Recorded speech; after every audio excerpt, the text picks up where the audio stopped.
So we had dinner and we're back because, it's great and the garage is fun. So, I really do think that basically school as a medium is training us to associate conversation with a process of confirming. Also, too, people use conversation to keep the other out, to kind of give them information and to avoid them. And conversation structures the human as language animal. And so if we don't use conversation as an open process, then we're not going to be open to AB from AA. We're going to be stuck in a map. We're not going to be relating to the Gödel point, and that's very, very problematic. Also, too, so the other thing I wanted to say is another key idea at the beginning of Belonging Again 2.2 is the notion of what I call the meta-judgment. And you know how earlier I was saying with Leibniz, there's this judgment of similarity, where you say these two things are similar, but where is similarity? That judgment is fundamentally subjective. Like, you can't reduce that to a system. Meta-judgment, and we can call it whatever we want, is the idea that we have to take back the way by which we value things or understand them. Now, the reason why I say that, because in an open-ended conversation, you're perpetually judging what is fitting. Not what is right, but what is fitting. What is the most appropriate thing to say next? What is the most fitting thing to say next? You don't know for sure, but you're constantly kind of training your judgment, right? If you don't train that faculty, the zeitgeist is going to train your judgment for you. And you see, if that is trained for you, then you're going to be enclosed. Now, the beginning of 2.2 is going to talk about Marx, because I think the best part of Marx is at the beginning of Das Kapital in Volume 1, when he talks about the following question. How do we come to believe that a shovel is worth $20? There's no one in nature that tells you a shovel is worth $20, right? Or how do you come to believe that a shovel is worth five batches of wheat or something? Like, it becomes fungible, it becomes exchangeable, right? And the point that he's making is capitalism only works if you come to be socially conditioned to judge things as fungible or to see them as equaling $20, right? And he calls that abstract social use. You get so used to this, you don't even realize you do it anymore. Like, you think, oh, that cup's worth $1, right? And that is a meta judgment, because the equal sign isn't found in nature, and you come to see things as fungible. The problem is most of our meta judgments are basically outsourced to what is practical, what is utility, and what things are worth, right? But another meta judgment would be to say that is beautiful, and actually because it is shining forth with a kind of being that is not found in that is not reducible to facticity, right? So one of the issues that ends up happening is if you don't train yourself in open-ended conversation, one, you're closed, and also your meta judgment faculty is not trained. And so the meta-judgment you absorb tends to be the logic of capital or the logic of exchange or the equal sign, which, of course, the equal sign is what? A is A. Oh, that's literally what happened. The shovel's worth $20. A is A. We literally treat it as A of A. That doesn't make any sense at all, but that's what we're doing. We come to treat them as exchangeable. Because the equal sign, there is no such thing as an equal sign. Nothing in nature is equal. It's equivalent. It's like one another, but it's not equal. Two things can't be equal, because if they were, they'd be one thing. Right? So the equal sign doesn't exist. They can have a very similar valence. Yes. And that they can have an equivalence. Yes. But they can't literally be the same thing. They can't be equivalent, because then that would negate the separation. That's right, and they wouldn't be different. But the trick is that capital only works if you kind of almost forget that. Like, you kind of forget that the shovel isn't worth $20. You really have to treat the equal sign as authoritative.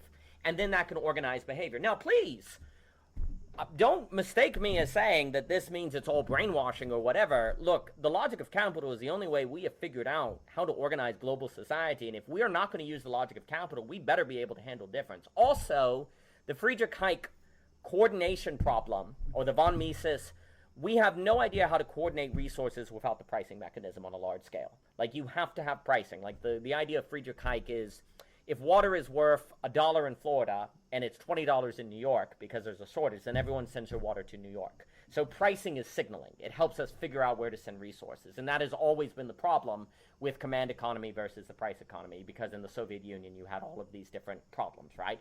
Now, the argument is most Marxists would say, well, Stalinism isn't Marxism, that there's a difference between those two. Okay, well, we've never figured out how to keep Marxism from becoming Stalinism. It always ended, but in the same way, free markets always become mixed markets. We haven't figured out how to keep small free markets from turning into corporate structures, right? Because there's always incentive for businesses to get in bed with government and to become corporate, right? So no one has any idea how to keep libertarian free markets from not becoming crony capitalism, and no one has any idea how to keep Marxism from becoming Stalinism. And both sides have a certain myth, which is, well, capitalism doesn't have to become corporatism, and if we could just get it back to true free markets, we'd be good to go. Well, that's never occurred because there's a reason it becomes corporatism. But likewise, there's this myth of, well, once we do Marxism and it doesn't become Stalinism, we'll be good to go. But that never happens because you always get a strong man, you always get a cult of personality, and the whole thing eats itself. Please. So in this global capitalism, global pluralism, we now are in Towers of Babel in that we don't share the same metaphorical substrate and the same biological experience as each other, but we do share the same language. And so then the only way to share the same language with a different embodiment is to pretend equivalence. And so even though it technically has a different meaning, we can say the bottom line is a similar valence. Yes.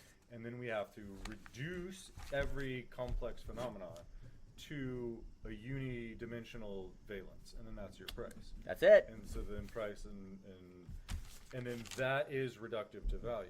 And then why would you talk to somebody? Yep. Well, I'll listen to somebody if they give me investment advice. Exactly. So they make money. But why would you talk to somebody to just Open-ended conversation. like, what's philosophy? Why would you do that? What's the point of that? Exactly. And so we think that the only point of relating is to get a value. Yes. And then the value is that monad egg ego that we're thrown into, that is the reduction, that is the flattened, that is the equivalent language, that necessarily objectifies the subject, dehumanizes the individual, and turns them into an object of capitalistic representation, of which their only value is the equivalence of capital that they can provide, or the price of your attention.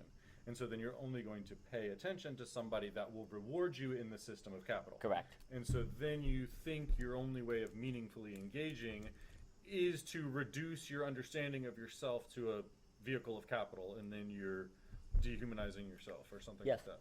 And so we're not understanding what value is because we're reduced to the metaphorical substrate of the flat language that will communicate with pluralistic people that don't speak our body. Absolutely beautifully put. And so that pretense that we need to use the equivalence of the priced reduction of the representation, and that's the only way we can share communal value, I think the error is there.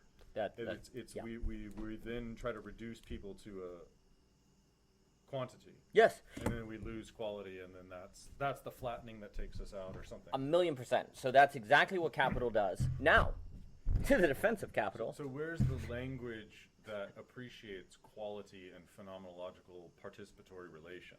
Yeah. Because the metaphorical substrate of the Overton window, the only way you can talk to somebody is to objectify each other and then reduce people to the capital, and then that's the only transaction, and then that eventually makes a meaning crisis. That's exactly right. If we haven't figured that out. And the issue is that, so that was absolutely perfectly put. Capital trains us into a meta judgment that makes us treat everyone as AA. Correct. And then we consume that, and then we believe what we've consumed. Yes. And then we aim at what we believed, at what we consumed, and where's the strange loop that this is our fault? Yes. And where's the strange loop that we're just thrown into this, and this is how cognition works, and this is how original sin works, and this is how being born 3,000 years after whatever. How much of this is just circumstance? Yes. And how much of this is our own weakness and coward and habitual valuing of stasis? Yes. So my views of capitalism, like to trace it all out, are very, very, how do I put it, tragic and, strange. And what I mean by that is the following. So capital trains us into a meta judgment or a logic of enclosure in AA, which makes everyone on planet Earth have a shared language. But that shared language comes at the cost of flattening difference. Exactly. Yes. But of course, if you don't flatten difference, you better be able to handle it. And if you can, it will be Lovecraft and destroy you, right? So before all the Marxists and everyone comes along and says, well, capital, reduces us to commodity form and whatever, let's get rid of it. Oh, really? All right. Can you handle difference? Can you handle otherness? And if you can't, you get destroyed, right? Also, so here's the issue. The Marxists say the logic of capital makes us fungible, and it's alienating. It removes our human. They're exactly right. Here's the issue, though.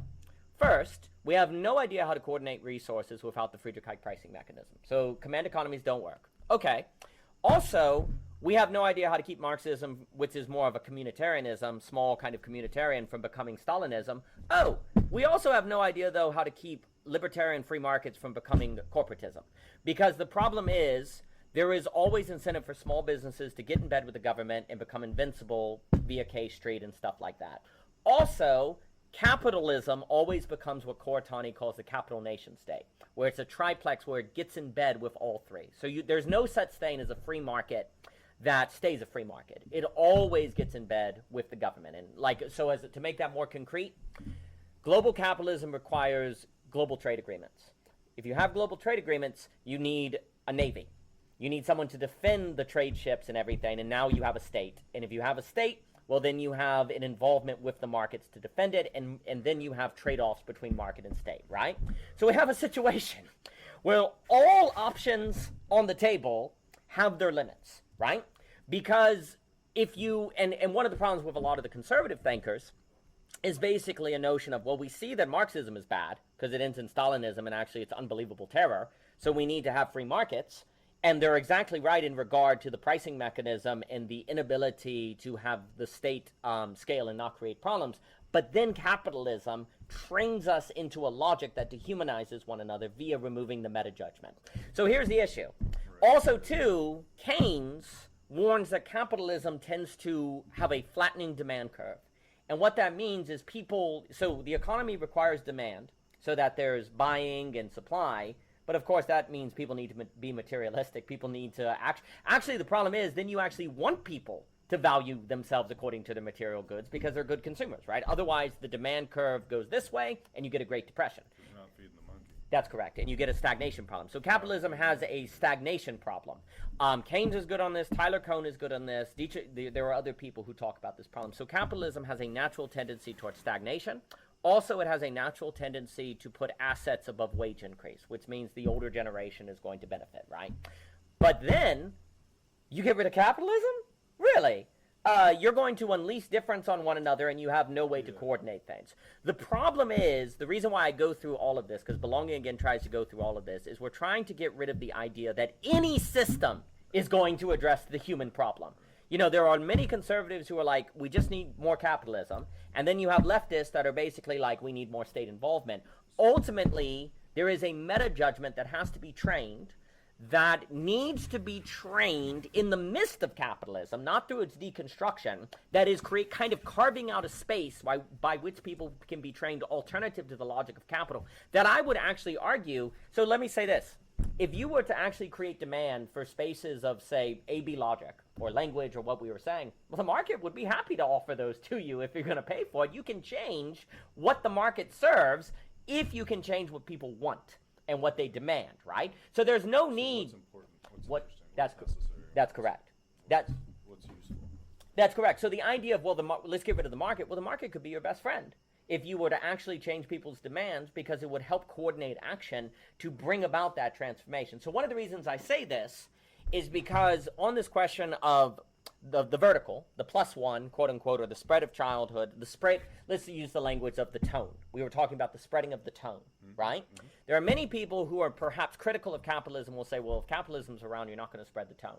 Like, that's going to inherently structure people's desire, et cetera, so forth, in a problematic direction. Well, I do not disagree that the logic of capital is a certain streaking of difference. But if you could change the tone, it could actually help, because then the market actually has to serve the through line, right? I guess I see underlying waves, and then I hear you talking in particles, and so I want to try to put your particles into waves. Sure. And so there's something in humanity where we communicate, and then the tribes, the Dunbar number of the tribes has been exceeded, and then now that we're into civilization, the Dunbar number of presence of 150 people is no longer there. We now live in cities of millions of people. Yes. And we're connected to our phones to billions of people. And so in that combinatorial explosion of the Dunbar number, you can no longer make sense of the world. And so then in that realization of the hyper-complexity of the explosion of population and interconnectivity of a global society, your head explodes. Yes. And so then the only way to keep your head from exploding is to reduce everybody into an object of thought. Yes. And then we start managing objects of thought. And then as that increases, then across all different cultures, what's the object of thought that communicates cultures? Well, then at some point that's money, or that's, yes. that's action affordance of whatever. Yes. And so then with the combinatorial explosion of relations, we can no longer intuitively resonate with each other. We need the explicit communication. Yes. And then the explicit communication of the explicit communication, when you transcend language, then that gets reduced to capital. Yes. Or mathematics or something like that. Yes. But then you can't sit there and say, now that we live in societies of millions of people, and you have Iraqis and Indians and Chinese and Japanese all living in the same apartment complex, well, then you need a common language. And yes. so then that common language is global capitalism. Exactly. And so then the globe doesn't share a nervous system, but they do share money that is communicated. And so then the only language of sharing is then through capital. Yes. But then capital is a reduction and not a real language. Exactly. So then when you treat somebody as just whatever their capital equivalent is, then you've dehumanized them. Yep. But if you then just say, oh, well, I don't want to dehumanize people, let's just throw capitalism away. Well, then you're throwing your whole orienting factor. And so, exactly. And so regardless of Marxism or Stalin or yes. capitalism or communism or whatever these abstracted things are, there's something about the representation. Yes. That then you need to act as if the representation is sufficient for no longer being present. Yes. Because the combinatorial explosion has limited the ability to yes. have the Dunbar number of communication of the shared locality. Yes. Because we're in different localities, therefore we have different nervous systems, therefore we have a different language, and therefore we need to communicate with capital or something yes. like that. And so then this gets me to the morphic resonance and the non-egoic. Yes. Because once you see yourself as thrown into your separate ego, then the only way to relate to somebody else is by using the language of your separate ego yes. to their separate ego. Yes. Yes. Did you see what I did there? 100%. So how do we... Everything you said is spot on. So there's a few things. One of the reasons I go through all that, and you put it very well, is there are many people who are, on this idea of the address, the spread of childhood, the vertical, etc. Sorry, just because the language is dehumanizing, how do you then human without the language if you're a Homo sapien? Yeah. Mm-hmm. Sorry, yeah. That's exact. No. That's the question. So. Is that fair? Yeah. Yes. So most people, I think, are actually arguing basically between capitalism and communism. Like basically the political discussion on changing the world. It's a false dichotomy. Because that doesn't matter. Like so what's the wave that is then diametrically particularized into yes. capitalism and communism? That's it. What's the communal value yes. that then people are misinterpreting and reducing and yes. picking sides of? That's it. Some people are splitting to this yes. side and some people are splitting to this side. That's it. But what's the greater relational presence yes. of phenomenological participation yes. that then gives us the understanding that then we can say is capital or yes. communism or yes. this or that then has a label secondarily? Yes. What's the... Yes. If that's That's it. the meta value. Yes. That isn't the particular value. To me, it's the meta judgment. How do we get into that meta judgment? Both that sets the salience landscape for yes. what could be called judgment. Not how do we take this and then manipulate our way through it. Yes. But like, what even is this? Yes. That's the meta, and then that is where your self sets the meta. Yes. That then your ego takes for granted. Yes. That's 100%. And so then how do you not identify as the ego that is thrown into the for granted? Yes. That is exactly right. That's exact. So the first thing we said for this issue of the address, I'm just going to call it the address for the gestalt from the map, the spread of childhood, the +1 vertical, everything. So the address. The first thing we said is open conversation by a reform of the school system to a medium that facilitates those things. The next thing we are now pointing out is what I'm calling the meta judgment. And the issue is that both capitalism and communism are addressing the meta judgment in different ways. They're trying to deal with the meta judgment. Capitalism has figured out a way, yes, the way that we judge reality and make it intelligible to us. And capitalism, the genius of capitalism, is it has successfully managed to scale beyond Dunbar numbers without losing the intelligibility of reality. But it has done so by flattening the subject, by reductionism. But reductionism then, in a sense, is a blessing, because without reductionism, we would encounter the other in a manner that would overwhelm us. But now we're reaching the place where we're overfitting that reduction. We don't know how to get out of the habit of that reductionism. So now we're trapped. It's one thing for me to reduce you and then open you again, to reduce you and open you again. But the problem is I enjoy the understanding that I get from reducing you, and so then I don't want to leave it. And so that enjoyment of the understanding keeps me in it, precisely because it works. And this is what we have to work against. So this is something I've been talking to my friend a lot, and been trying to articulate how, and even in my own writings and what I call my ramblings when I just type into whatever, there's something about the speaker that explores the world and then maps a territory and then communicates with the audience a representation of what it was like to be present. Mm-hmm. And then so the explorer gives a map. Mm-hmm. And so then if the settler just takes the map and then just like plugs in the coordinates and takes 18 steps to the left and 14 steps to the right, well, they're going to step in the river and they're going to twist their ankle and they're not going to navigate the territory. Yes. And so,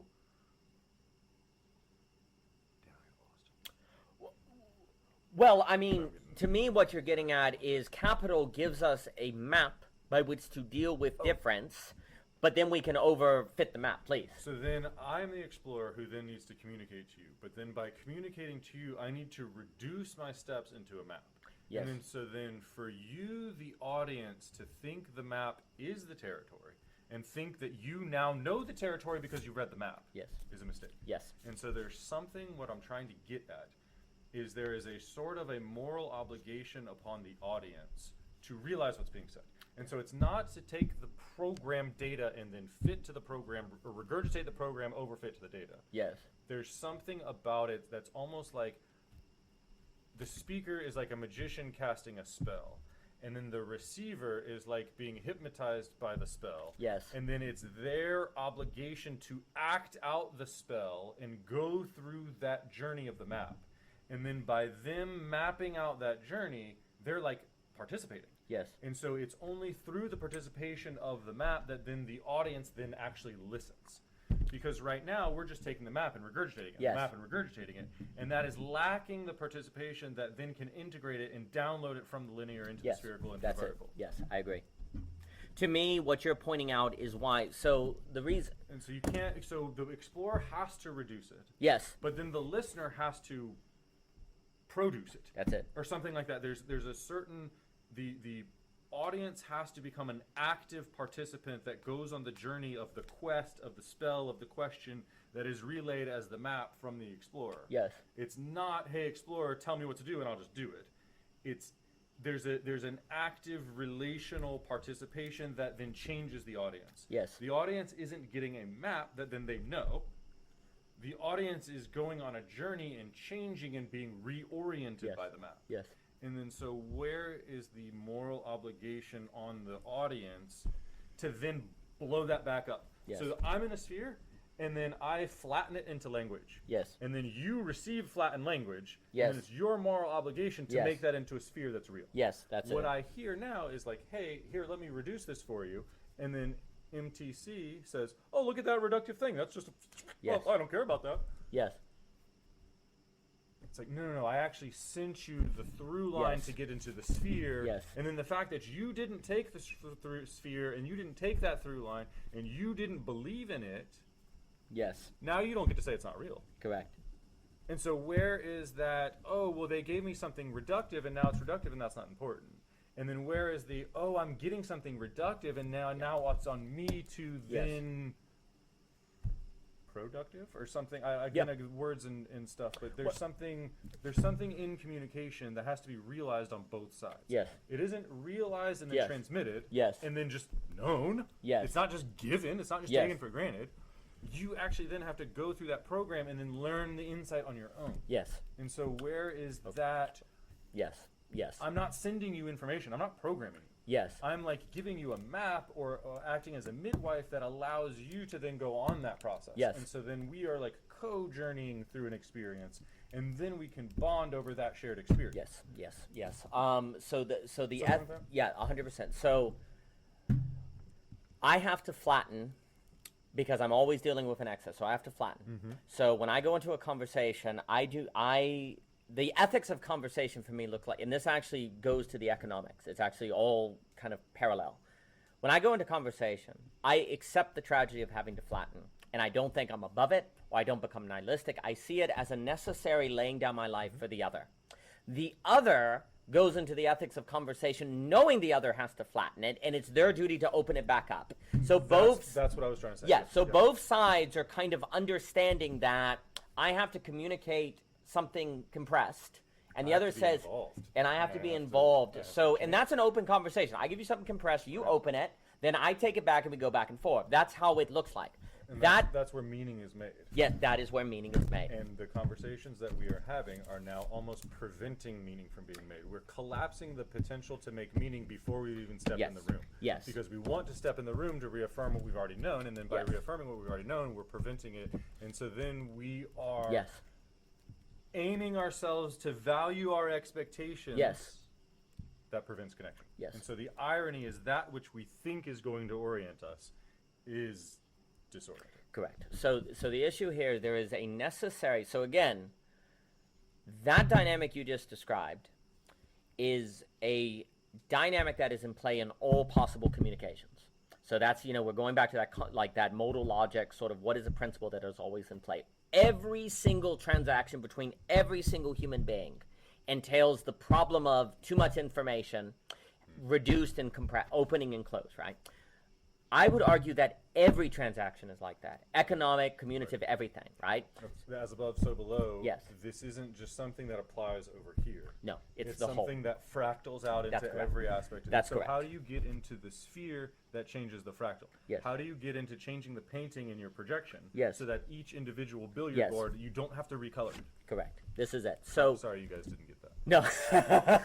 So this issue, so for me, a lot of conversations going on outside. Yeah, absolutely. So the issue is, again, the discussion between, so this is for me, one of the reasons it is important to discuss the capitalist Marxist debate is actually to show that if you change the quality of interaction between people, then that below can change to what the system is responding. Where most people are spending their time tearing down the system or giving up and saying, well, there's nothing we can do, that's not what we have to worry about. Because I would argue if you're like, well, is it Marxism or communism, you're stuck on the linear. That's not a vertical question. And most people are trapped in non-vertical questions that they think are revolutionary. The only way to have a real quote-unquote revolution, which is a change in kind, is actually vertical. Because that's a reformation. That's a reframing, right? Like most revelations are just disasters because they're on the linear. They're just adding to the spurious. So what you're trying to do is identify a quality of the interaction between people that may give you an insight to what is actually occurring on the systems level, that if you were to change it below, it would actually change what above is serving. So you're paying attention to that, please. Static, known, internally consistent systems are collapsed. And then to think that that is the most real causes you to fear the other. Yes. And so when you're in that meta stance that order is desirable, then change is fearful and you resist it. And then you resist the veins and then you cut yourself off. Yes. And so something about altering your value so that what then appears to you isn't a scary snake, it's a glimmer of gold. Yes. And so where is that stance, disposition, default personality? Yes.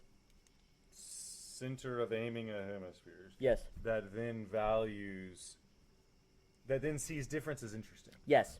Yes, that's exactly right. Because then you have the willing and unwilling neurology. Yes. And then you don't need a trauma of the world crushing you to reorient. Yes. You can wisely try to reorient yourself. That's it. Yes. And so most people want to avoid and want to avoid and want to avoid, and Yes. the world crumbles. Yes. And then only after this disastrous trauma Yes. do they then Yes. reorient. Yes. And so how do we orient the psyche to be interested in that which is different, which is then inherently unknown, which is inherently destabilizing? Yes. And so how do we organize the psyche to be inherently attentive and courageous? Yes. Versus planned, predicted, known, regurgitated, preaching platitudes. So to me, making difference interesting. And I would also, making difference attractive, making it beautiful, pull you in. This is basically everything. So what's the narrative that creates the kind of a personality that Yes. then walks into a room, Yes. and then that personality is disposed toward Yes. being interested in the change? Yes, that's it. Yes. To me, so there's a few things.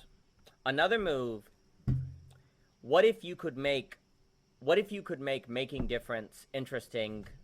What if you could make doing that practical and valuable?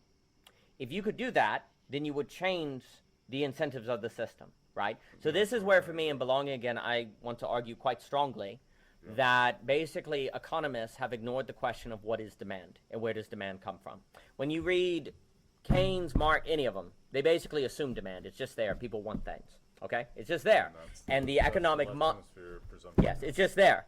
My argument is that demand is the incompleteness of capitalism, that when you think you actually have an opening there, that is a very big deal. Because if the economy, so this is putting Marx in so for me, the best point that Marx makes, that in my opinion free market people, von Mises, etc., ignore, is he says that capitalism trains you into a logic of fungibility, okay? So you treat things as fungible, and basically you lose the meta judgment. What I want to do, things as objective, and you lose the subject. That's correct. What I want to do is say that very habit of objectivity removes our ability to generate demand, because demand is actually tied to difference, interest, and stuff like that. So Marx is saying, and this is, now he doesn't say this, this is where I think he would have been valuable if he did it, but he too assumes demand. He just says people want things. Well, then this is no good. Capitalism trains you into losing the ability to make your demands dynamic. You come to demand flattening. As you demand flattening, then capitalism actually loses its ability to be creative and to actually create new demands. So it becomes monotone. It becomes very similar. As it becomes monotone, the demand curve goes down. It's not, and so the government has to stimulate demand by pouring liquidity into the system, giving out checks, getting people to buy things. And it's like, in the way I describe it using Keynes is, how in the movie Interstellar, you go to the water planet, and like a lot of time passes, but it's like 5 minutes or whatever. As the demand curve goes below what I call the demand event horizon, the amount of time it takes to recover the economy extends dramatically. So the Great Depressions widen, okay? So what ends up happening is governments are like, no matter what, we got to make sure the demand curve doesn't go down. Well, they do that by increasing asset value, dropping interest rates, all of which sacrifice children. Yes. And so, it's all, yes. So the problem is, if you can't, that arbitrary patch is actually a trade-off. Yes, and so here's the problem. People who are in the things don't see the trade-off. They don't see the future. Yes. They're not connected to it because they've sabered off. That's exactly right. So here's the issue. Most economists That's psychopathic. Yeah. So my argument is most economists conflate the categories of stimulating demand and creating demand. They treat them like the same thing. They're not the same thing. All we know how to do is stimulate demand. We have no idea how to create demand. If all we can do is stimulate demand, capitalism sacrifices children. Right. And yet, that's where we're at. Yeah. And yet, capitalism is the only way we deal with global pluralism.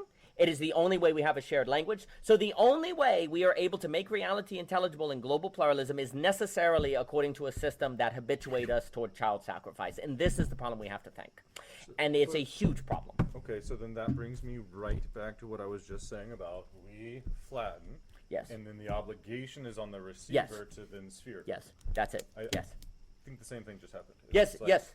Oh yeah, well we have to use capital. So now we're in this flat capital. So now just reduce everybody to capital. Yes. No, fuck's sake. Like we have to reduce, reopen. but then that is to be a member of the community, Yes. to be a part of the polis, to be a part of the democracy, to earn your vote. Yes. You have to be present and attentive. Yes. And be able to see through the lens of capital into what is humanly valuable for the culture. That's correct. When you pretend that capital is the only dimension that your psyche can value, you have then sold your soul and cursed everyone around you. Yes. So where is that sticky tendency to sell your soul and curse everybody around you? And then how do we remind people that we need to have the responsibility to not hide behind that reductiveness, to not oversimplify our thoughts, to not make our lives easier because we're reducing everything and making everything ignorant, which is then sacrificing our children.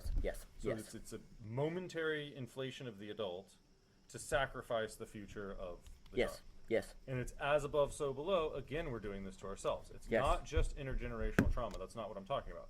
It's Yes. it's bigger than that. Yeah. So exactly right. And so here's the key move. If you can go, hey, isn't that kind of impractical? You know, to have a capitalist system. Isn't it obvious that you're Isn't this destroying kind of yourself? impractical? Like, no. So you're kind of like, hey. Once you see it, it's obvious that it's impractical. Isn't But that if kind you're of caught in impractical? the monad, then it's not. No, he's like, isn't that impractical? So how do you get people to be Martian Yeah. anthropologists to see Yeah. outside of You're it like, so then it's obviously That's great? really impractical. So everyone's always talking about be practical, get a good job. This is not practical, and this is not a great career.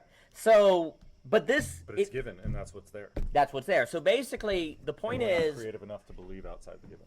so the issue is what you're trying to point out in capitalism is the problem of we have not thought the creation of demand, which of course begs the question, where does demand come from, and what is demand? There's another factor that's very important here. There's a guy named Robert Solow. He was an MIT economist. I think he's very important. He came up with something called the Solow residual. And what he basically asks is the following question. What is GDP? What is it? And you go, well, it's gross domestic product. No, no, no. Like, what makes it up? And you say, well, you know, it's fluctuations in liquidity, supply, demand, wages. And he says, okay.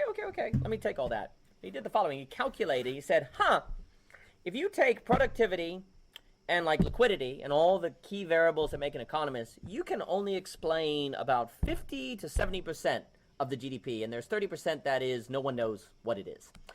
50%, this is the idea, it's called the Solow residual. 30 to 50% of what makes growth, we have no idea where it comes from and what it even is. It's like the unknown. It's like the mystery. So let me get this straight, everyone. You mean to tell me that 30 to 50% of economics is a mystery? Yeah, that's what we'd like to say. Are we going to teach this? No, we're not. So the reason why this is very important is because I would argue that 30 to 50%, and Solow even suggested, he said, well, that 30 to 50 cents is basically creativity and innovation, right? Okay, where does that come from? That's okay. That's the 80-20 of what is it called? The Prior rule or something like that. The Pareto principle. Yeah, the Pareto principle. Yeah, so 80% is like, it's like creativity. And we have no idea where creativity comes from. Really? Yes. It so comes you from read the spirit. It comes from the from spirit. It comes from inside. It Creativity. comes from not lying to yourself and selling your soul and hiding behind the abstracted, static ideas that Yes. you're using to protect yourself. Creativity is the X variable that makes an economy prosperous. And we have no idea where it comes from. It comes from the courage to stop lying to yourself. Yes. And so here's the issue. If you making difference interesting, I would argue, creates the conditions of possibility for creativity. Because difference, in relation with difference, trains people into creativity. So making difference... You have to realize that your map is different from the territory, which Yes. then you need to make a new map, Yes. because then you realize that your old Yes. map isn't working. Yes. And so you need to see through the That's maps, it. and you need to be a person who is navigating territory. Yes. And therefore you need to be a person who's processing spheres. Yes. I don't care that our language is flat lines. Yes. It is up to you to spherically interpret the meaning or the significance or the applicability of it. Yes, that's And correct. so it's on you to be responsible for the information. Yes. You are not a computer. You're not just receiving Correct. information. Correct. You are not Yes. victim to your user. Yes. You are the user. Yes. And so you need to be responsible Yes. for that. Like So- you need to be attentive. You need to open it, because if you don't open the flat thing you receive, we don't get creativity, and 50 to a very large percentage of the economy is not then 'Cause then contributed to. You don't realize there's a problem, and so then there's nothing to pay attention to. Yes. And then your creativity does not come up with the solution to Yes. the places that you haven't paid attention. Yes. And That's so modernity won't pay attention to its errors. Correct. So it doesn't get motivated to focus its creativity on coming up with a solution to doing something else. that's correct. We would rather just soma. Yeah. Whatever. Yeah, sleep. That's basic. Pleasure, Huxley, etc. Pleasure, porn. Yeah, whatever, absolutely. Whatever the Creativity serves creativity. We become creative in how we flatten ourselves. Because it's like instead of being bored, we entertain ourselves with shallow pleasure. But Yeah. It's like, how do you be bored long enough to realize there's actually a problem to then Yes. come up with a solution? Yes, that's And so correct. there's something about we're coming up with mental patches and justifications for why we're uncomfortable. Yes. And then we're using our creative energy to come up with an excuse as to why this isn't our fault. Yes. And instead, we need to be present, be humiliated, Yes. be aware, Yes. die, and Yeah. then let that awareness then reprocess a new ego that Yes. then seeks to be creative and find a solution or make a more livable tomorrow. That's exactly Something right. like We that. are But- using but cr- we're not psychologically mature enough to admit that we're wrong enough to be inspired to come up with something new. Yes. We're repressing the fact that we're wrong so that we can maintain our old things so that Yes. we don't have to be creative. Yes. And at some point, this is a strange loop of V for Vendetta. Who's Yes. the problem? And it's us. Yes, that's it. Yes, it's 100% So we us. can blame it on our parents, and we can blame it on the institutions, and we can blame it on everything that came before us, and Yes. we can say we're thrown into this original sin of facticity of ignorance. But also, at some point, that is our moral obligation to face our internal dragon, to Yes. fight the karmic battle to save our children. Yes, yes, Or completely. not child sacrifice, mammon. Yes. Right. Yes, and basically, if you're stuck as A, by definition, the only way to move from AA to AB is creative, because it is not given to you by AA. And that's non-egoic. It's not And egoic. that's not left hemispheric, and that's not decadent, and Correct. that's not rational. Correct. And so where do we get people to remember Yes. that there's more than the left hemisphere decadent rational? Yes, that's How correct. do you get people back into the capital S Yes. self that transcends all of that? Yes. And then feeds the ego its Yes. presumptions. So critically, if the argument can be made that if we don't do that, the economy is going to stagnate, GDP is going to go down, and you're going to have an economic catastrophe, suddenly figuring this out is a great concern to the system. That rationality severing the instinct. Is Yes. The intellect rebelling against God. Is the capital going against the inspiration? Yes. Is the mind going against the creativity? Yes. Is the civilization going over the sacred? Yes. It's as above, so below. We're Yes. talking about the same thing. Yes. So basically, the move I'm trying to make here is to say that a lot of what we're discussing that people may hear and go, oh, that's impractical, that has no value, that's not going to do anything. The argument is that what we are describing, if it is not done, Fractal. yes, and the system will auto-cannibalize. Like, actually, this problem of Yeah. spread the address is the only way capitalism does not eat itself. Because what actually Has to be created based on wealth... something, yes. What actually created wealth was the great enrichment of McCloskey, which was a change in rhetoric. It was the Robert Solow residual, which is creative and unsystemized. Capitalism created wealth not because of the system, but because all of the hidden stuff you forget about that exploded innovation and creativity that then the system came in and said, we did that. We are managing the system. We didn't create the system. And Correct. so we are the managers of the system, taking credit for making the system that we were just thrown into managing. Yes, and that's the correct. problem of the ego is we think we're the egoic manager. Yes. And it's like, no, you're actually that which threw your own ego into that facticity. Yes.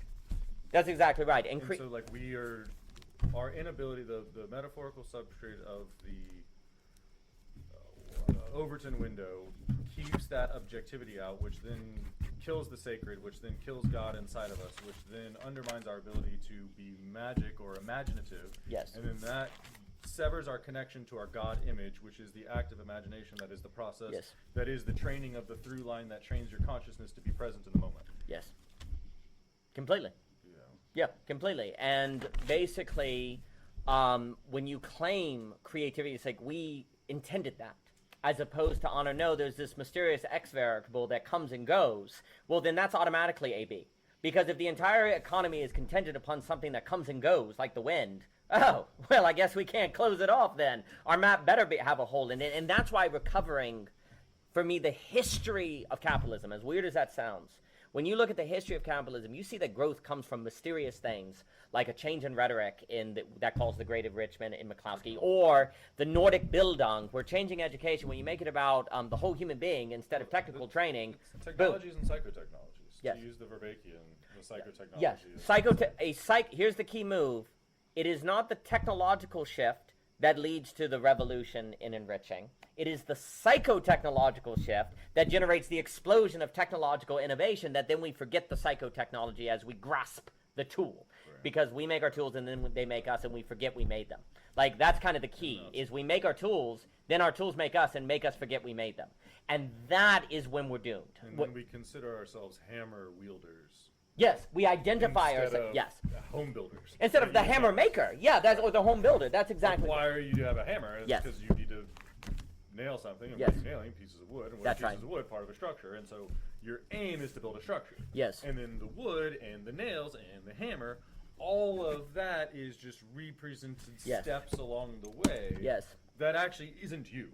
That's not your purpose. That shouldn't be your motivation. That's correct. And to act as if your motivation is the exercise of the hammer Yes. is to mistake your own identity, which is to then cause yourself to inherently miss the mark necessarily, and then to live a frustrating life Yes. of impotence. Yeah. Because you're not connecting to the procreative energies, because Yes. you're ouroborically Yes. on yourself, and then that makes you impotent, and then you self-destruct because you're not then relating. Correct. And so there's the need to relate appropriately with the other, and that's the only way procreation happens. Yes. Is to balance the masculine and the feminine. Yes. But there's something about modernity and capital and understanding and knowledge and flattening that's all alpha, that's all yin, that is then like almost like a homosexual, that Yes. it's like not procreative. Right. Then it's a whole bunch of energy being expended, but it's not Yes. going anywhere. Correct. We're not learning, we're not developing. Correct. That's And correct. so what are we doing where our whole society is captivating our Yes. attention in a way that is not procreative or adaptable or survivable, Correct. other than sacrificing our children? Yes. To throw that cliche around that we love so much. Basically, the entire without creativity, the system or global capitalism, to the degree there is a loss of creativity. Now, many people will hear that and say, "What are you talking about?" There's an explosion of NVIDIA, Coinbase. There are all these innovations online and different things. And my argument would be that actually the amount of creativity on average is very limited. And so when you have a limited amount of creativity, whatever creativity there is going to go toward a monopolist power. It's going to be concentrated, and it's in the world of bits and not atoms, as Peter Thiel will say. Actually, the amount of innovation is dropping significantly, because most of the innovations, unfortunately, are actually, in my opinion, often just you'll have an IPO or a seed program. There's a lot of rich. It turns out there's no value or anything. It goes under, but people get rich and they leave. And then also the issue is that you have a system that only wants to allow the creativity that does not lead to the creative destruction to take out monopolies. So then you have a problem of needing to change intellectual copyright laws. There are legislative things that need to be shifted here. The system is not creative at all. The system is creative only in so much as it will create monopoly power. And the people then who... I almost think the system is of a fundamentally different metaphorical substrate than creativity. Yeah, I agree. I entirely It's like agree. The system, like, almost by definition, comes after creativity. Yes, I The agree. system is like, yeah, it's like people think the system is how you are supposed to orient yourself. Yes. And paradoxically, it's like, no. No. The system is what you think is, that's your post hoc rationalization of what Yes, you do. that's correct. And so, yeah, again, we think that the knowledge is what we should be aiming at. And it's no, that's past. Yes. No, that's And so completely we're importing the wrong thing. We're aiming at in the wrong direction. Yes. So how do you aim your attention? How do you pay attention to invest in importing something that's going to change you for the better? Yes, that's correct. That's exactly right, because basically there's a sense in which people are not aiming at the root of the creativity. They're aiming at the things that... They're not aiming at the causes, they're aiming at the effects. They're not aiming at the causes, they're aiming at the symptoms. Yes. They're not aiming at the issue, they're aiming at the after effects. Yes, and also people... And that's the wrong place. And what's ending up happening is this is a kind of a move of self-delusion. It's in the sense of people are pointing and they're identifying creativity. They're saying, that's creative. Look, it's AI. It's new. Not participating in creativity. And you see, just because someone comes up with a new idea is not the same as a lifestyle of creativity or being a creative being. Because ultimately, a creative being is someone who finds difference interesting because they know the encounter of difference is key to creativity. So here's the key. Suddenly it becomes practical to learn to be able to encounter difference. And that's the key move, because right now, basically, difference is impractical.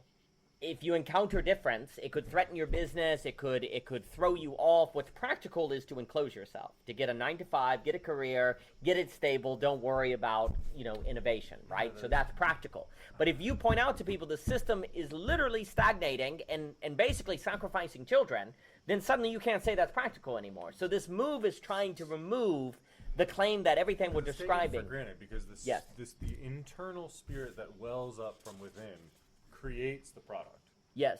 And then something in the left hemisphere sees what's created and then assumes that's real. Yes. And it's like, no, actually what's real is what's producing. Yes. Not what you can then look back on. Correct. And so we have taken all psychic energy out of believing of what's real in the inside. Yes. And we're putting it all into the pretense of the top down. Yes, sir. And I think that is... not good. It is going to eat the children. It has to eat the children, because the only... swallowing the children. If you cannot create demand, if all you can do is stimulate demand, there's basically only one way to stimulate demand. You have to take the future, you have to sacrifice the future for the present. All economic means of stimulating demand necessarily entail debt. They necessarily entail increasing asset prices. They necessarily entail increasing the barrier to entry or increasing monopoly power. There is no way to stimulate demand other than making the conditions for the children not as good. You have to do that ultimately. If you're not going to do that, then you're creating demand. And that's enabling the children because you're creating things to give them. You're giving them new conditions of possibility. But then you have to have an environment that creates demand. But then that begs the million-dollar question. How do you increase the probability of that demand is created, not stimulated? And this is what capitalism has not thought. Now, the other argument, before I forget, in the same way that capitalism, so the quote-unquote incompleteness of capitalism for me is the conflation of the creation of demand and the stimulating demand. If you want to create demand, then basically you have to free up people's meta judgments. Because when I look at that cup and I say, what if it was different? That's the key move of creativity is AB, not AA. I look at that cup and I think of an alternative. The only way you create demand is to free the meta judgment, but problematically, capitalism habituates us into shrinking the meta judgment. But capitalism could be what flattens if we receive it and open it. It doesn't have to destroy the meta judgment. It could be the mechanism of the conversation, per se, that allows you to receive something that then you can create with. So this is why destroying capitalism is not the answer. It is the changing of the relationship to the flattened things that capitalism gives you that you learn to open up. But you have to learn to open it up. When we're in a known determined environment, this is a cup, and you know what to do with the cup.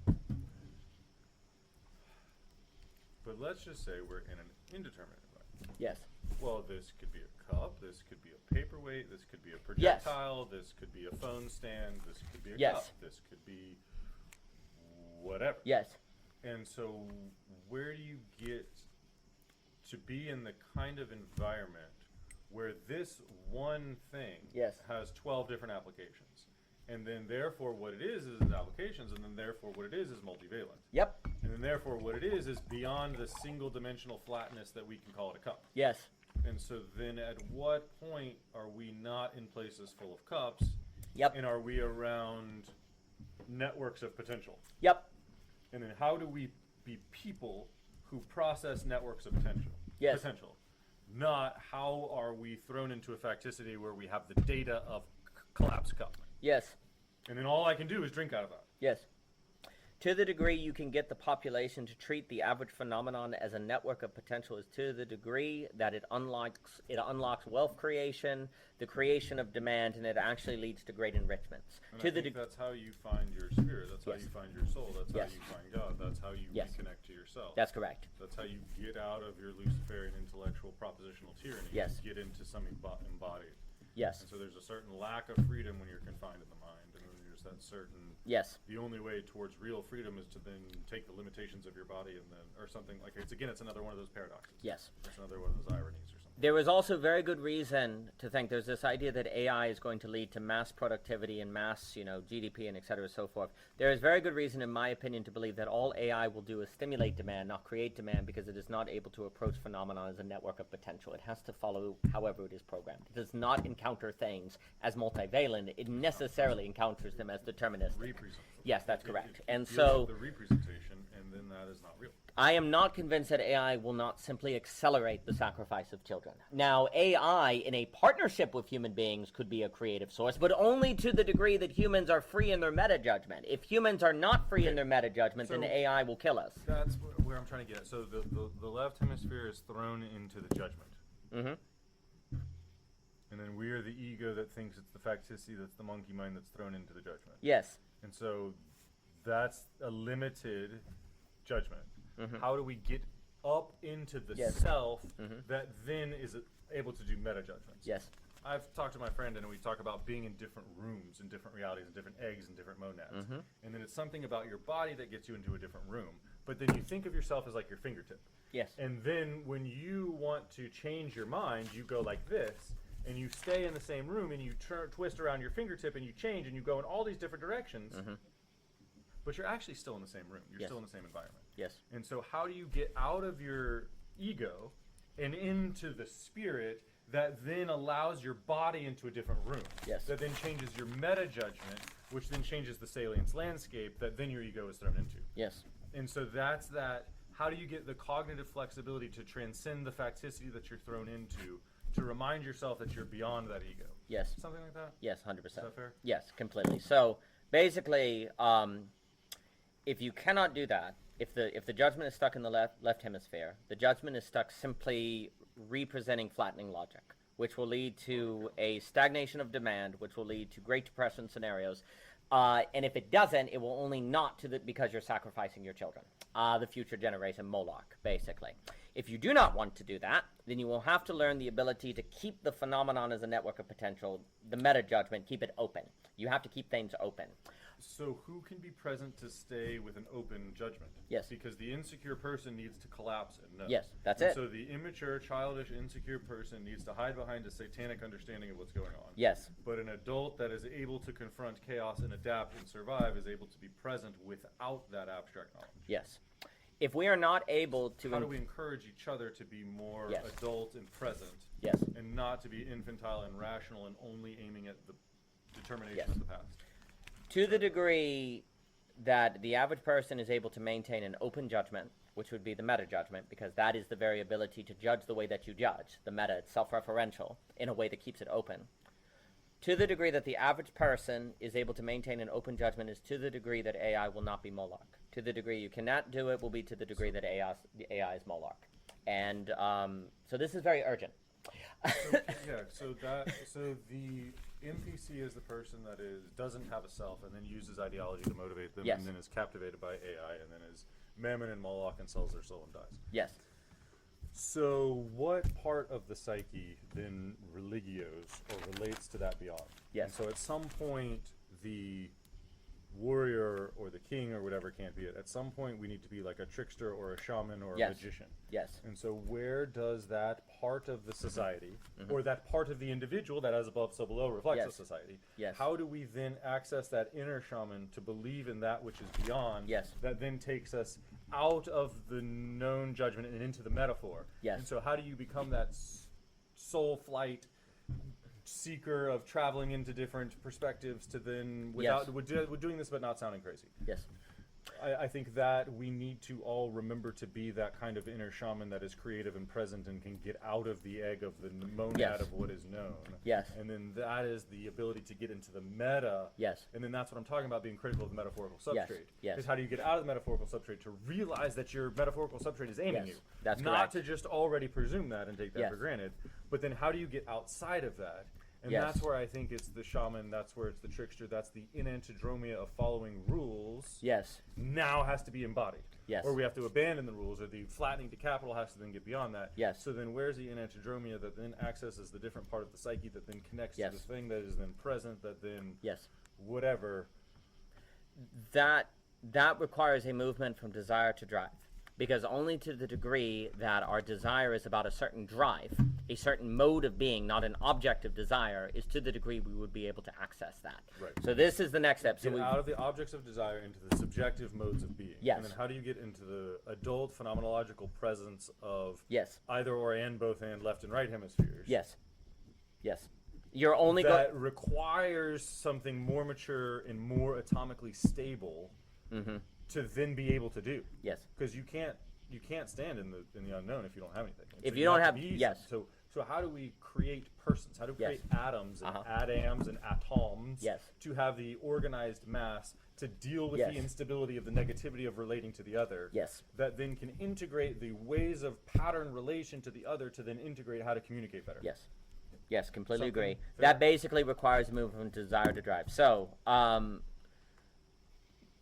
the only way you're going to be able to work with the space between maps or Gödel points, which requires you to intelligibly act when you don't have a map, the only thing that would get you through that is drive.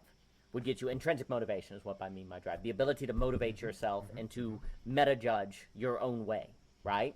Which is going to require embodiment, it's going to require feeling, it's going to be able to a certain patience to allow things to unfold. And when I mean by your own way, I don't mean egotistically, I mean alone.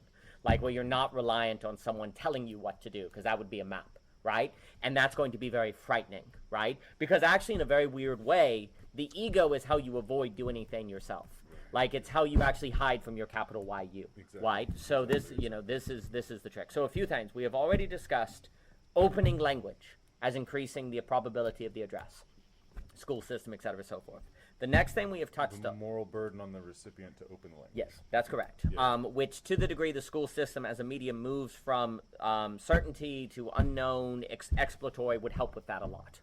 This would increase the probability as well of people training the meta judgment, because in conversation you're having to judge fitting what's the right thing to say. You're kind of active, right? And to the degree that people can maintain the meta judgment skill in capitalism, which is tempting them to get rid of it, is to the degree capitalism will not stagnate and go to Marlock. Critically, if you get rid of capitalism, we're doomed, because we are not able to handle the complexity of global pluralism without a mediator. The name of the game is not to get rid of capitalism, because we have no way to coordinate action globally resources. It's to be able to receive something compressed and open it.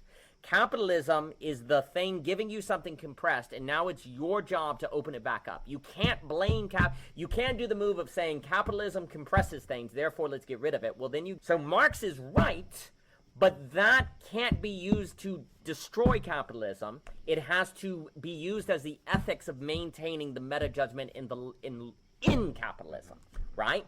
So the temptation to the problem of meta judgment is to say, well, get rid of capitalism. That doesn't work. The name of the game has to be to train the meta judgment in capitalism. But of course, that requires people to resist the habits and temptations of flattening that capitalism affords you, right? But but this is the great irony, if you actually give in to that temptation of capitalism, capitalism destroys itself. It becomes more like. That's the main claim I'm trying to say. So then ultimately what I'm trying to arrive at is saying neither capitalism, or more communism, neither of those is the address. It's ultimately going to have to, both of those are hiding the deeper problem, which is the movement from desire to drive. From extrinsic motivation to intrinsic motivation, to the ability to actually be motivated by not an object of desire, but a mode of being. Because the moment you move from desire to drive, you're moving from objects to subjectivity. It's a mode of being. So here's the issue.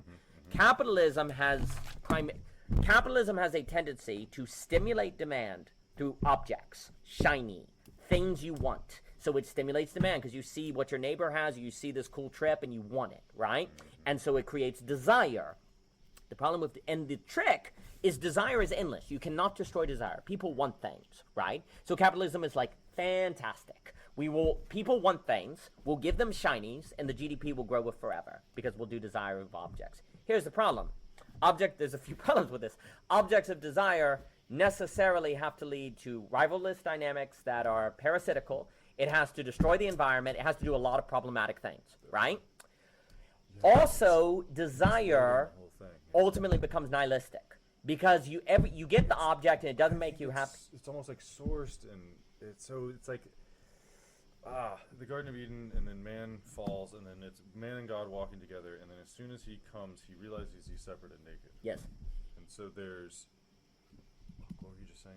The objects of desire, and you're going for that, please. So then once you realize that there's something that isn't you, once you've entered the objective headspace that separates you from the object, yes, is where you have split yourself. Yes. And then you feel disconnected. Yes. And so then you seek to reconnect yourself using attachment to That's an it. object. That's it. And then when you attach to objects and then you realize that objects are empty, then you get nihilistic and Exactly. you say, oh, well, it's not the object. And then the capitalism fails.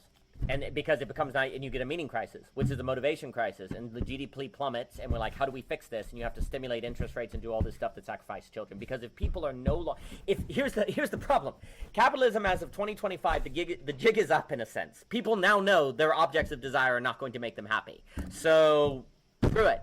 They're not going to get a job, they don't see a future, and they're not participating. Well, the government is like, oh my gosh, we got to stimulate it. Well, there's only one way to do it. You sacrifice the future. Or you give it over to Molark and AI.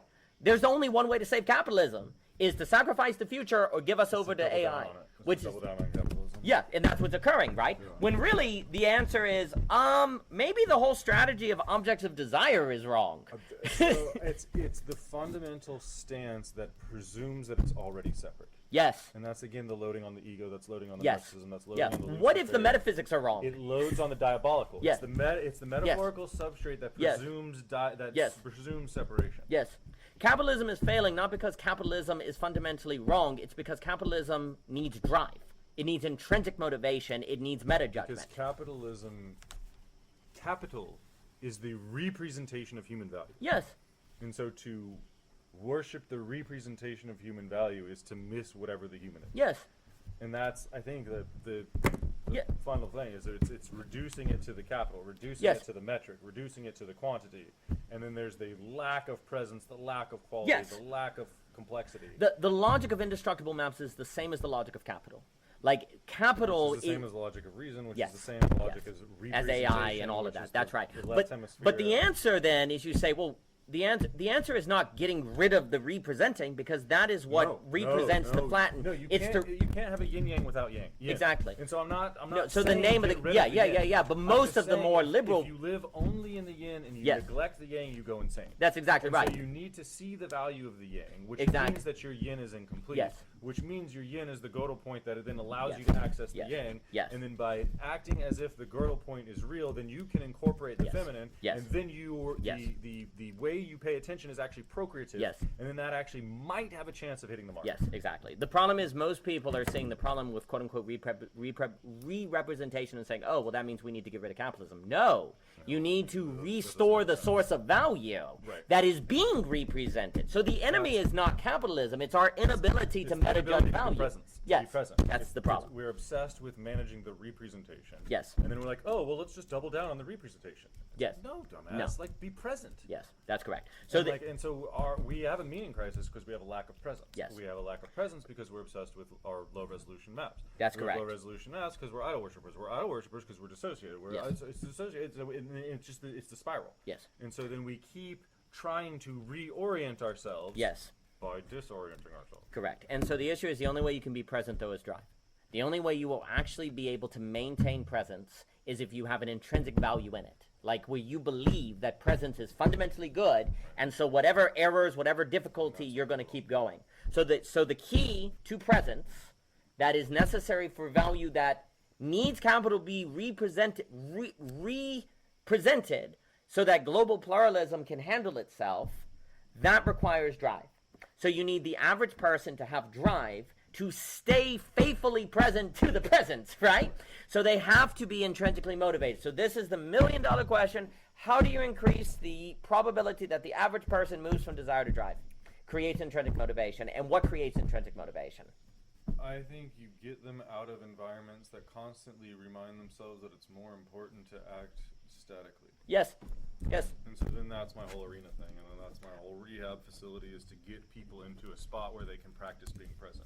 Yes. Because right now in society it's too overwhelming to try to be present. Yes. And so how do we get ourselves safe spaces to practice being Yes. present, to practice opening that door? Yes. Because if we actually open the door, it's too overwhelming. Yes. And so we can't just We have look to at practice people and be it. like, hey, you YouTube videos, go open your minds. Yeah. It's like, no, everyone's going to go insane. They're going to go And insane. so, but if you say, well, okay, we'll just stay in civilization and keep closing your mind, Yes. well, then we're also going to Then go insane. we're also screwed. And so how Yes. do you appropriately open your mind that's not irresponsible and leading to madness? Yes. And then I think your community has to be oriented around that. Yes. Is the community should be reciprocally opening. I Yes. think our communities are reciprocally narrowing. Yes. Same thing with thinking. I think Yes. we're supposed to use thoughts because it could be this perspective, and it could be this perspective, and it could be this perspective. Yes. But instead, we're like, oh, it's A. Yes. Yes. I completely agree. Basically, those arenas you're describing, my argument would be the classroom should be that. And actually, AI is going to make it completely ridiculous to have the classroom do anything but that. What is the point of a classroom that's memorization, stuff like that, has no role, right? So the classroom, there is no... The role of school, if it is to have a role, and basically class and education, will be to be these arenas. And that is the architecture of the vertical, of incubating toward the vertical. So I think that education in the school system should be to inform the population to identify in a way that keeps the culture going. Yes. And then culture is that lens, a filter that keeps the real manageable. Yes. And so you need to have an appropriate relationship with culture to keep the real in check. Yes. But if you just believe culture, then you end up losing the real. Yes. You end up insulating yourself from the real. Yes. And so how do we use culture appropriately to access the real? Yes. Not culture instead of the real, and then not the real instead of culture. And Yes. And so that's why I think that connection, that religio, has been lost. Yes. And so even our religions are just idol worshiping Yes. education systems. Yes. And so I think the family unit, I think the community unit, Yes. I think the school, I Yes. think conversations, I think whatever Yes. the internet is, whatever we're doing here. Yes. These are all that Yes. process of education system that should be reciprocally opening to humiliate, to then learn more, to then reorient, to then grow. Yes. Not a top-down, oversimplified, No. let's dopaminize the egos so that they get more foolish and then sacrifice more children. Correct. The main thinker of this issue of creating arenas, education, and everything that you're describing for me is Ivan Illich. Ivan Illich has a book called Deschooling Education, but he got way more than that. Tools of Conviviality. Basically, for me, a lot of what was just said is afforded by basically following the advice and programs of Ivan Illich, and there are many of them. Family, his book Gender, his book on a right to useful unemployment, the notion we live in a society of disablement versus enablement. I think both of those last two resonate with me a lot. Yeah, Ivan Illich is a key thinker of this issue, and I have a lot to say on Ivan Illich. We had the pleasure of teaching a class on him at Parallax, and he is absolutely central to the address because Yeah, I've heard you mention it a lot, and I want to get more into what other people are saying about him. he's such a big deal. So, like, for example, just as a note of a cultural entrapment that gets us in trouble, one of my favorite books of his is this very short book called A Right to Useful Unemployment. He points out this: if you say, I'm going to learn the skill on how to build my own house, he says you're seen as a deviant. You're seen as prideful. Yes. Because why wouldn't you get someone to build it for you? Oh, you're going to go learn this skill? Who do you think you are? And that's what the creative and the shaman gets, is they're the crab that gets pulled back down at the bucket. Yes. Who do you think you are, Yes. trying to be responsible for your own understanding of the world? And- why not just sell your soul and regurgitate and let somebody else do it for you? Yes. Why not be a coward and hide behind this? Why not let culture do it for you? Yes, and so what ends up happening is it creates... Because that's insanity. Yeah, so Eventually. if you say learn to hunt and get your own food, you're seen as crazy. Because why wouldn't you just go to Food Line? Why wouldn't you just go to the grocery store? So what he calls this is disablement. So there's a society of disablement that doesn't know it's disabled because it has at hand the expert class. Because it enables you in your disability. Exactly. It so severs you from the soul and then allows you to live without a soul. Yes. And so the civilization is a simulacrum for your spirit. Yes. And so we are using the representations of the intellect to act instead of the faithful, whatever. Yes. So basically, for me, that's just one example, and he has more to say on tools of conviviality, tools of manipulation, many, many things. He's a genius. Basically, a lot of what Ivan Illich is pointing at results in the loss of the spirit that gives us the ability to create demand and have drive. Yeah. And so basically, Ivan Illich is pointing toward practical changes that we certainly in our own life has implemented. We've taken him very seriously, that we think are critical toward, well, maintaining drive, right? And basically the culture habituates you out of these things. And that's my key, yeah. And so that's really, really important. And so taking seriously that is also going to be critical to move from desire to drive. I think that's kind of my biggest thing, is I kind of feel like a sort of canary in the coal mine, where I kind of see these patterns and I see the loss of spirit, or the loss of thymos, or the loss of Yes, thymos. whatever that internal drive is. It's the Yes. loss of drive. Yes. And I see the disastrous consequences, and I feel the depression of that Yep. very, very Yep. really. Yep. Yep. And then I speak these things to other people, and they're like, what are you talking about? Yes. Everything's fine. This is the best time to be alive. And I'm like, fair enough. But if you see the pattern and you see the future of this, it's fucking terrifying. Yes. And so, like, I don't care that it's all sunshine and roses. Like, at some point, this is going to be a disaster. Mm-hmm. And so, how do you get people to not just be captivated by the moment where everything is easy? Yes. And how do you get people to realize that there's a child sacrificial element to the easy today? Yes. There is no such thing as a free lunch. Yes. If you're easy today, it's going to be more difficult tomorrow. Yes. And so we are, as a culture, making our today easier, and we don't realize that that's cursing tomorrow. Yes. And whether that's us tomorrow, Yes. like what's that? Peterson quotes Simpsons, where Homer downs a jar of mayonnaise and vodka, and then is like something about like, well, aren't you going to feel shitty tomorrow? And he's like, well, that's a problem for future Homer. Thank God I'm not that guy. And like, obviously that's a dumb joke, but like that's totally That's totally the it. monad of the forgetful that loses access to the through line. Yes. That's who has been disconnected from their Yes. memory and has not learned from their past. Yes. And is not worried about the future and doesn't care about the future. Yes. And so then that weirdly makes them nihilistic Yes. or ignorant or ouroboros Yes. or whatever that is. And so how do we realize we are future Homer? Yes. And how do we realize that we can't get away with it? Yes. What does Peterson say? No one gets away with anything. Yes. Well, no, people get away with shit all the time. But it just passes the buck It and just somebody else passes suffers. the bucket. Yeah, that's And key. so what is that where we realize that at some point we're, you know, if you call it a hive, or we are each other. And Yes. so at some point we're cursing ourselves. Yes. And so if you're going to attack Jesus or whatever, you're attacking yourself. If that's Yes. how you do the stranger, it's how you do me. Yes. And so then where is that ability to... I think sometimes we over-identify nihilism with feeling like that life doesn't matter, and we may under-identify it as sacrificing the future. Like, nihilism is more molarchy. Like, when you don't care about... There's no such thing as nihilism. Like, Yeah, you can't- that Samuel Barnes is good on that. and Like, so it, there's something about nihilism that's like inherently foolish. And then that's Yes. like your desire to not want to be responsible. yes, And then it's like your bad faith justification for not being responsible is to say it doesn't matter. yes, But everything does matter, and so you don't get away with that. And Yes. so you're actually just bullshitting. You're lying yourself. Correct. You're deceiving yourself. Yes. You're so fooled by your own intellect. You have worshipped your intellect for so long that you are now thrown into the facticity of the left hemisphere deception of your... Yes. And then you think your conscious mind is what is post hoc rationalizing coming Yes. up with the story. yes, And then we think that we're coming up with the story of the left hemisphere that was the Gazzaniga projection of Yes. connecting the dots that we actually don't know. yes, that's correct. Completely, and nihilism is absolutely that, because what Barnes points out is Isn't that just a bad faith left hemisphere? Yes. Isn't nihilism just a bullshit yeah, because bad faith you left because you hemisphere? literally can't live nihilistically. If make you sense. get off the couch, you believe it's valuable to get off the couch. So it's actually uncomfortable being on the yeah, couch. I would nihilism is performatively impossible, and so nihilism has to be a kind of it's just a post hoc rationalization that is distancing. That's why, for me, nihilism should not. It gets a kind of get out of jail free card, because you kind of say, well, if nothing matters, well, they don't believe.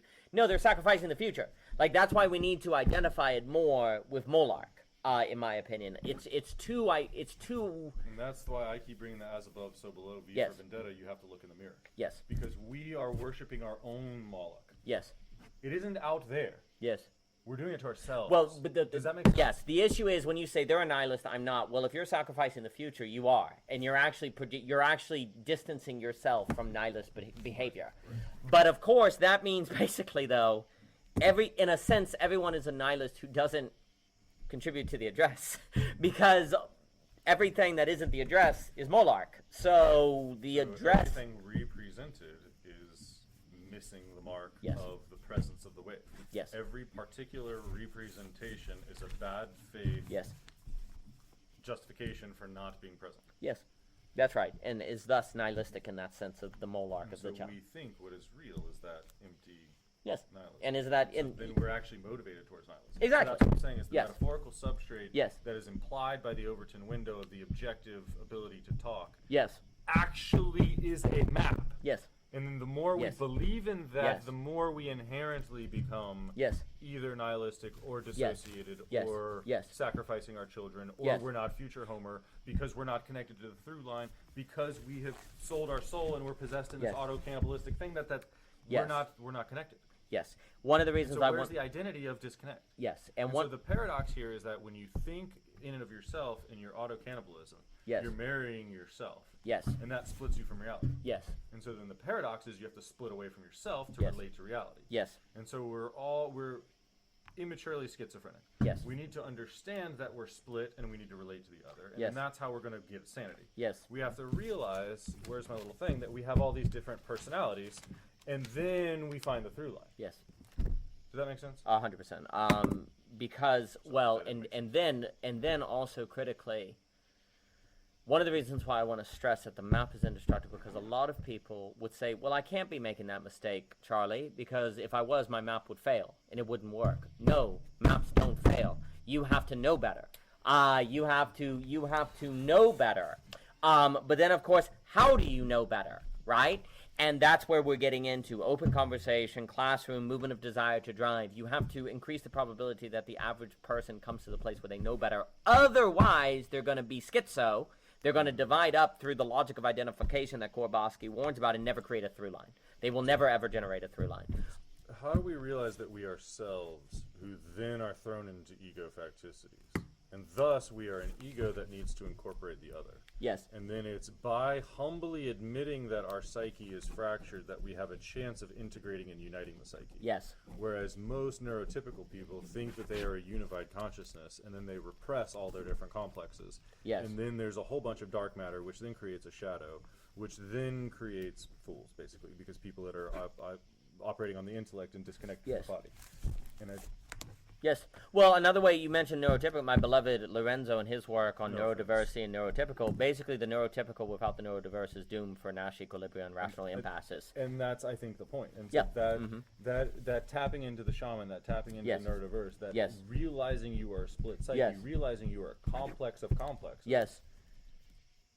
is like the first step. And so it's Yeah. almost admitting your splitness Yes. is the only way to unite yourself. Thinking And start. trying Yes. to act as if you are united Yes. will split you. Yes. That's the irony. And so, Yes. yeah. And so how do we admit that we're split to unify? Yes. Not pretend we're unified. Yes. And then psychically split and create Yes. an indestructible map, Yes. which then actually sells our soul, which then disconnects us, which then disempowers us. Yes.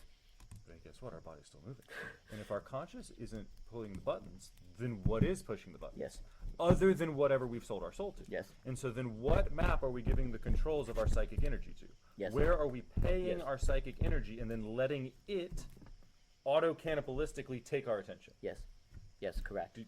100%. So Thinking how do we stop selling our souls? Yes. Like how do we sorry. Yeah. to what you were saying, thinking does not begin until you realize the map is not the territory, and you only think to the degree you do not forget that. And basically, without the neurodiverse, without the other, it is inevitable you will practically forget it, even if you every now and then tell yourself you know better, because that very knowledge will be absorbed into the consistency to contribute to your amnesia.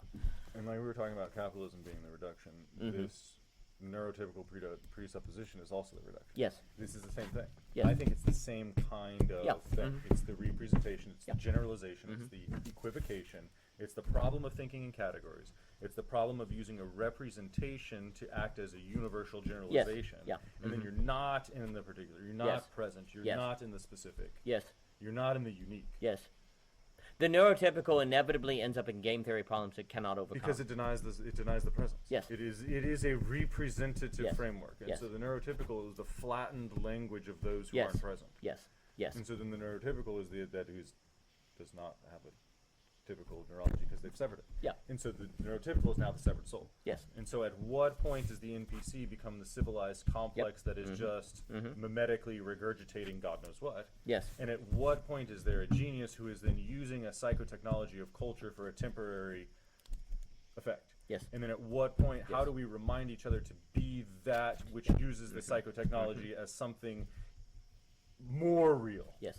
Yes. Did that make sense? 100%. So, critically, collective intelligence with just neurotypical people are less reliable than collective intelligence experiments that have all different types, right? And actually, neurodiversity increases the probability of not ending up in Nash equilibrium, prisoner's dilemma, Kenneth-Arrow preferential, et cetera, so And that's forth. why Right? there's so many neurodivergent people, Yeah. is because the mammonistic, capitalistic, flattening culture is going to die. Yeah. And so if we keep producing NPCs, we're effed.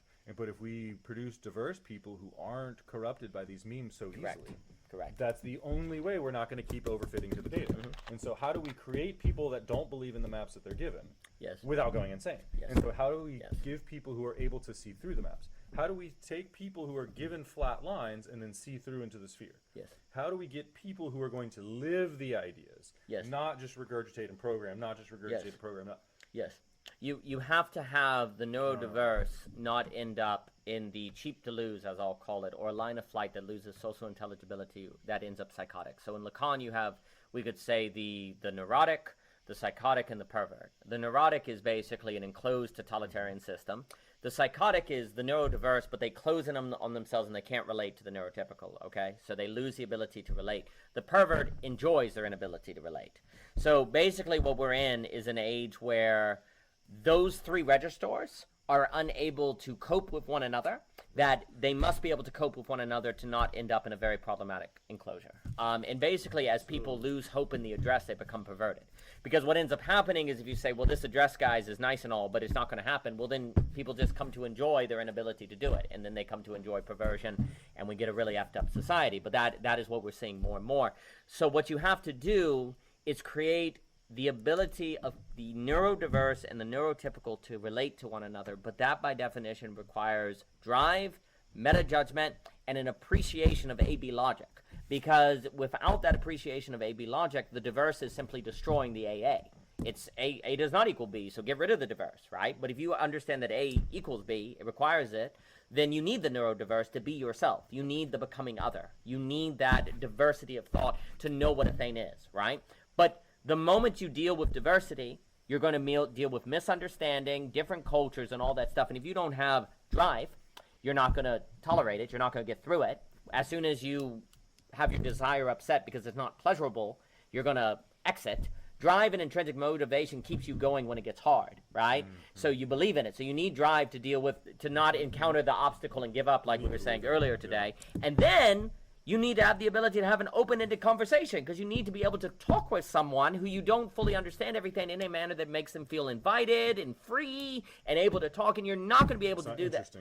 That's right, and you're not going to be able to do that if you're interrogating them or asking them questions that you have. If you go into a conversation with the neurodiverse and you know all the answers, dang. So you have to have the open conversation. This is the, dare I say, cybernetic structure that is not purely linear, that's open to the vertical, without which you're done. You're going to be in Nash equilibrium. And let me, the example I always make is you end up in birdie and donkey problems. And a birdie and donkey problem is you have a donkey that's between two equally piles of grain, and the donkey starves to death because it can't make a rational choice, because it's equally rational. The only way to avoid a rational impasse, a stalemate of rationality, is to make a non-rational decision, where you say, I'm just going to eat this one. Why?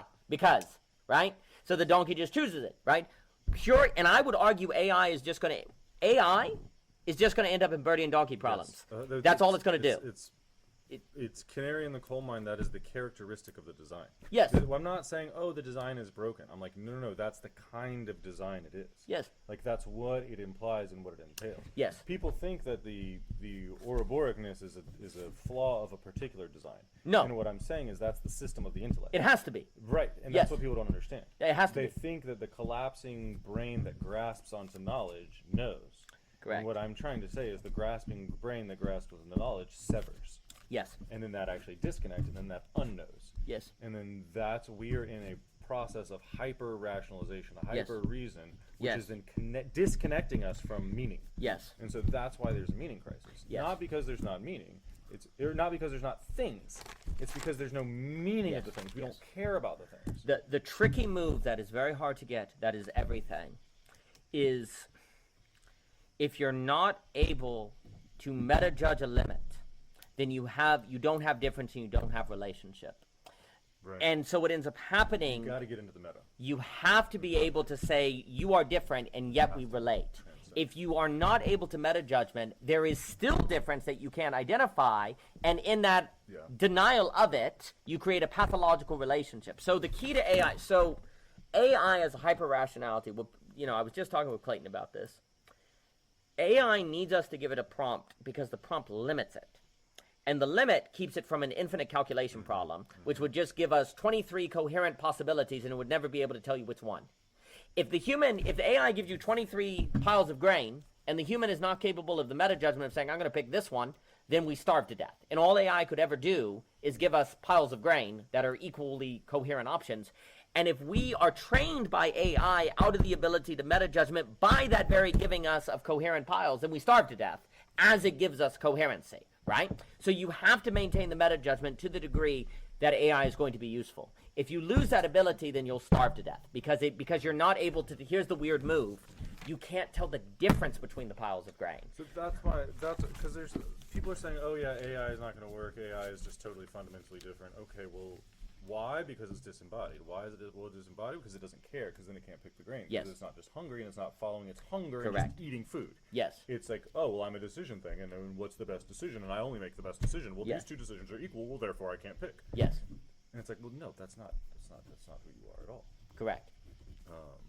Well, the human, the advantage of the human is eventually you are limited because eventually you get hungry And so you go, well, I'm going to just but then pick you this. just care. And Then so you there's just care. something that Yes. not reason. And That's so correct. that's why it's That's it. non-rational, That's because it. that's the Yes. embodied Yes. reason Yes. of Yes. non-rationality. There It's is- something meaningful, it's something real, it's a motivation that Yes. not rational. And that's what I'm saying about modern culture. Yes. Is our only motivations are irrational. So we're not- And so then we've severed from Yes. any connection Yes. that couldn't be rational. That- so then we don't believe in the non-rational. Yes. And so then we get a gut impulse, and we're like, well, what does that mean? Oh, well, that doesn't make sense, so then I'm not going to do it. And so then we ignore that godly intuition that gives us the impulse. And then that severs our drive. That's it. And then we need to reconnect to the drive that is the intuition that is, I don't know, kind of like God. I don't know. That's exactly right. The weird thing that's hard to understand that's so important is that if you can't meta-judge a distinction and thus create a limit and thus make a difference, then you can't get a relationship, and what ends up happening is you end up severing. You either choose difference or you sever. So you're going to get a split. The question is if it's a split that facilitates relationship or a split that cuts you from the source. That's the tricky move. That you're actually choosing limit so that it propels relation with difference, as opposed to denying limit that leads to severing. And that's the tricky thing. You either choose limit and get a difference that makes possible relation, or you don't choose limit and you're going to end up with a severing that leads to pathology. And that's really important. And the issue too is that AI, this is kind of a key notion. We tend to think that AI will replace human beings because it is unlimited. And we go, okay, we're limited, AI is unlimited, therefore it beats us. But that assumes there are not capacities that require limit. What if there are capacities you can only develop if you have limit? And I would argue non-rationality is only developed because you have limitation. Because you are limited, you develop faculties of, so you care. AI, the issue is AI could stand between those piles of grain forever because it doesn't care. So the very lack of a limit sets AI up to unlimitedly stand between the piles of grain, which makes it... And that's the desire to disembody. Yes. And that's the desire to be ruled by the rationality. And it will be. And that's the temptation to sell your soul to Lucifer. And it will. Because, there is no limit that forces it not to. So there's limitation is a grace. Because limit is always like, you're going to have to eat. So finitude is a grace in that sense. Yes. And it's the real, and that's horrifying. Yes. If you're a Satan worshiper, then the real is horrifying. Yes. Then it's not a blessing, it's a curse. Or it feels like a curse. And it's a horror. So the finitude, here's the key. It's not beautiful, it's horrible. That's right. The finitude is why you can do the non-rational. But if there is finitude, that means it cannot handle all of the infinite because it will be overwhelmed. So the finitude, to have the grace of limit, requires the possibility of the mistake of AA. Because otherwise, the finitude that is the grace can only be that grace because it can make the mistake of the AA, because it misidentifies the infinite as only itself. I think, again, we're talking about the paradoxes of the two hemispheres. Yes. And, like, we are so used to only the left hemisphere making sense that we're trying to explain how the right hemisphere makes sense, and then that, in a way, doesn't make sense. Yes. I thought that was pretty cool. The way you were explaining it just made a lot of sense to me. Well, and once you see that, the possibility of the mistaken finitude is then what gives it the potential for infinite productivity, like infinite projection, because it can always be re-experiencing the infinite according to a new limit. And that limit moves. It's a true infinity, not a spurious one, because it has a geometry. The issue is when you define, like what Hegel points out, is most of us think about infinity as a spurious, like 1, 2, 3, 4, 5, etc. He's like, that's a spurious infinity. That's a false infinity. There is no such thing. A true infinity is a circle because that it relates forever. But it's a circle that you can comprehend. So it's an infinity that you can comprehend, right? Because a circle is an infinity, it's a sphere, and it's an infinity in time. Because it can go forever. It's not an infinity in space. But since space doesn't really exist, it's time that exists, then true infinity is circular. Well, it's atemporal. That's why you get everlasting life in the mythological traditions. Not because you live forever, but because that is almost an atemporal experience, something like that. It transcends the time, Yes, and you see... Or our normal processing of time. Yes. But so what ends up happening is you can get that true infinity that therefore is precisely possible because of the limitation that makes it possible to misidentify the circle as just a point. Because a circle, you can say, well, that's just a point. It's not a true infinity. It's an algebraic point, right? But actually know that the problem is you're not in it, you're outside of it looking at it, and that's objectivity. So true infinity as a circle, when you take the objective stance on the outside, you say it's just a point. Well, no, go in it and participate in it as a subject. Well, now you have a true infinity. Then you've blown that line into a sphere. Exactly. And then now you're in the fractal form. That's exactly right. So the problem is the structure of reality as a true infinity requires the capacity of abstracting and veiling so that we're not overwhelmed, but that very capacity gives you the option of imagining yourself outside of it, at which point it is not a true infinity, it's just a dot. But that must be a necessary mistake to have the grace of finitude that would help us avoid birdie and donkey situations. Where if this mistake is not in the structure, you're going to end up like AI. The reason why we are not destined to end up like AI, although we could, but we're not doomed to, is because of the finitude that necessarily affords the possible error of misidentifying the true infinity as a point. And once you do that, you're dead, because you're out of it instead of in it, right? But that error is necessary, and the fear of error is the fear of truth.